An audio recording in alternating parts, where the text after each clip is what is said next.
पित्ते की पथरियों का शाफी इलाज। पित्ते में पथरियां क्यों बनती हैं? पित्ते की पथरियों का आसान इलाज बगैर किसी सर्जरी और ऑपरेशन के जानिए इस वीडियो में। अस्सलाम वालेकुम नाज़रीन, उम्मीद करती हूँ आप सब खैरियत से होंगे। नाज़रीन, आज जिस मौजू पर मैं बात करूँगी वो है पित्ते की पथरियाँ। ये पथरियाँ क्यों बनती हैं, इनकी वजूहात क्या हैं और इनका इलाज क्या है, और खुराक परहेज और कुछ हदायत मैं इस वीडियो में आपके साथ शेयर करूँगी। पित्ता जिस्म का एक बहुत अहम जुज़ है जो जिगर के नीचे दाएं साइड पर होता है। पित्ते का काम चर्बी को जज्ब करना है जो रोजमर्रा की खुराक में हम खाते हैं। ये एक मादा रिलीज करता है जिसे बाइट कहते हैं। इसके जरिए इसका प्रोसेस चलता है।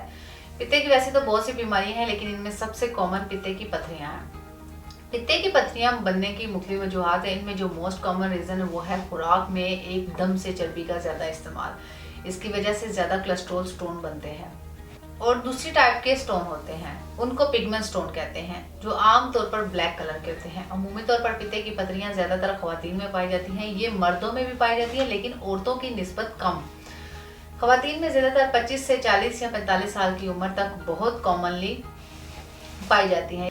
इसके बावजूद भी इसमें कोई एज ब्रैकेट नहीं है, और ये इन खवातीन में होती हैं जिनकी फैमिली हिस्ट्री रही हो। इनकी वालदा, बहन, कजन या खाला किसी को भी हो तो इनमें ये जल्दी रिप्रेजेंट कर सकती हैं, जैसा कि 15 से 20 साल की उम्र में भी रिप्रेजेंट कर सकती हैं। सेकेंडली, ये पथरियां उन लोगों में ज्यादा होती हैं जिनका कोलेस्ट्रॉल लेवल बहुत ज्यादा हाई होता है और फैट यानी मोटापा ज्यादा होता है। इन खवातीन में भी पित्ते की पथरियां बनने के चांसेस ज्यादा होते हैं। जो खवातीन हमल के दौरान गोलियां वगैरह इस्तेमाल करती हैं, पित्ते की पथरी इन मर्दों में भी बनती है जो मर्द अपना वजन एकदम से कम करने के लिए अपनी डाइट को छोड़ देते हैं या मुख्तलिफ अद्वियात का इस्तेमाल करते हैं, और छोड़ने के बाद जब एकदम से वजन इनका बढ़ता है तो फिर नतीजा पित्ते की पथरियों की सूरत में सामने आता है। इसके अलावा नमक का ज्यादा इस्तेमाल, फास्ट फूड का ज्यादा इस्तेमाल, मैदे की बनी हुई एशिया का इस्तेमाल, बाजारी एशिया का इस्तेमाल, मुख्तलिफ मंशियात का इस्तेमाल भी पित्ते में पथरियां बनाने का बायस बनता है। ये सारी पित्ते में पथरियां बनने की वजूहात हैं। इसके अलामात में सबसे कॉमन पेट का दर्द है। ये दर्द राइट साइड पर होता है जहां पित्ता मौजूद होता है, सेंटर में वहां फील होता है। इसके अलावा दर्द के साथ मतली और उल्टी कॉमन सी बात है। कुछ लोगों में ये बदहजमी के जरिए रिप्रेजेंट करता है।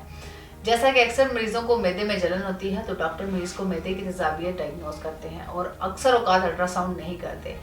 जब मतली या उल्टी आती है ऐसा तब होता है जब कोई तली हुई चीज, फास्ट फूड या ऑयली चीज खाई हो। ये पित्ते की पथरी की अलामत है। इन तमाम अलामत और वजूहात को सामने रखते हुए तासीर दवाखाना के मायनास हुक्मा, डॉक्टर्स और फार्मासिस्ट ने बिलादी के मशहूर और रूहानी मौलिज हकीम और डॉक्टर तारिक महमूद तासीर की ज़रिए निगरानी पित्ते की पथरियों का कामयाब इलाज मुतारिफ करवाया, जिसके किसी भी किस्म के कोई भी साइड इफेक्ट नहीं है। ये हर्बल इलाज हर तरह के केमिकल और स्टीरॉइड से पाक मुकम्मल तौर पर कुदरती इलाज है। इस इलाज की खास बात यह है कि बगैर किसी तकलीफ या ऑपरेशन और सर्जरी के ये पथरियों को खारिज कर देगा। यहाँ से हजारों मरीज इलाज करवाकर आज सेहतमंद जिंदगी गुजार रहे हैं। अब आप भी देर न करें, बल्कि आज ही अपना इलाज शुरू करवाएं तासीर दवाखाना की। इस इलाज से आपके पित्ते की पथरियां खारिज हो जाएंगी और आपको इस तकलीफ से हमेशा के लिए छुटकारा हासिल हो जाए। ये इलाज सिर्फ पाकिस्तान में ही नहीं बल्कि पाकिस्तान से बाहर पूरी दुनिया में मुकम्मल भरोसे के साथ इस्तेमाल किया जा रहा है। तासीर दवाखाना, जो कि गुज़श्ता 80 सालों से वामुन्नास की खिदमत कर रहा है, यहाँ से इलाज करवाने वाला मरीज आज तक मायूस नहीं लौटा। तो आप भी देर न करें, इससे पहले कि आपका मर्ज शिद्दत इख्तियार कर दे। तावक्त इलाज करवा लेना और इस मर्ज से बचना बेहतर है। नाज़रीन, इलाज के साथ परहेज और एहतियाती तदाबीर बहुत ज़्यादा ज़रूरी हैं, क्योंकि खुराक और परहेज इज़ाला मर्ज में बहुत मामून होते हैं। सबसे पहले अपनी खुराक खालस और मुतवाज़न रखें। हरगिज़ ऐसी खुराक इस्तेमाल ना करें जिससे मर्ज में शिद्दत आ जाए, मसलन चावल, टमाटर, मगजियात, मुख्तलिफ किस्म की अद्वियात वगैरह। ऐसी खुराक इस्तेमाल ना करें जो देर से हजम हो, बल्कि ऐसी खुराक इस्तेमाल करें जो मर्ज को ख़त्म करने में मुफीद साबित हो और पथरियाँ रिलीज करने में मदद दें, मसलन शलजम, गाजर, मूली और चुकंदर वगैरह। दिन के खाने में सलाद का इस्तेमाल ज़रूर करें। चर्बी वाली ग़िज़ाओं से परहेज़ करें, मसलन गोश्त और मछली वगैरह। खुराक के साथ आपको ज़रूरी हदायत भी बताती चलूँ। खाने के बाद लेटना नहीं चाहिए, बल्कि हल्की फुल्की वॉक बहुत ज़्यादा ज़रूरी है ताकि खाना हजम हो जाए। इसके अलावा रोज़ाना 2 से 4 किलोमीटर तक वॉक ज़रूर करें। सुबह नहार मुँह 1 या 2 गिलास पानी ज़रूर पिएं। खाने के बाद आखिर में पानी का इस्तेमाल ना करें। दिन में पानी का ज़्यादा से ज़्यादा इस्तेमाल करें। इसके अलावा कब्ज़ ना होने दें। इन तमाम हदायत पर अमल करके आप जल्द अज जल्द इस मर्ज से छुटकारा हासिल कर सकते हैं।